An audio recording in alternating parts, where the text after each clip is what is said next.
Hi everybody, my name is Hasan Savran. I am a Microsoft Data Platform MVP from United States.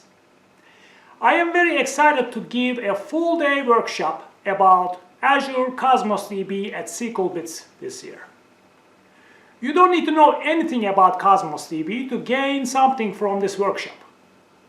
I will make the topics simple, concise, and easy to understand. We will start with the basics about NoSQL databases. I will explain to you why they exist and what problems they solve. We will explore Azure Cosmos DB's infrastructure. To master this technology, you need to understand the foundation of how it works on the back end first. We will use Azure Cosmos DB Emulator for most of our demos.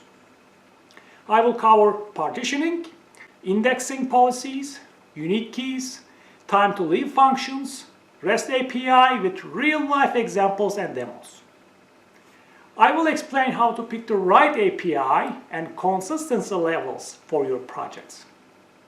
I will teach you how request units work so you can keep your Cosmos DB bill low. I will show you step by step how to migrate and transform data from SQL Server or any sources to Cosmos DB. We will focus on how to write SQL queries in Azure Cosmos DB. Also, we will explore geospatial data functions with Cosmos DB. We will use Cosmos DB change feed functionality to track changes in our databases. I will show you how to connect Azure Cosmos DB from SQL Server 2019 thanks to the Polybase features. This workshop will cover Azure Cosmos DB from A to Z. Do you want to learn a new technology this year? This is your chance. Join me at SQLBits in London this year. I hope to see you there. Thank you.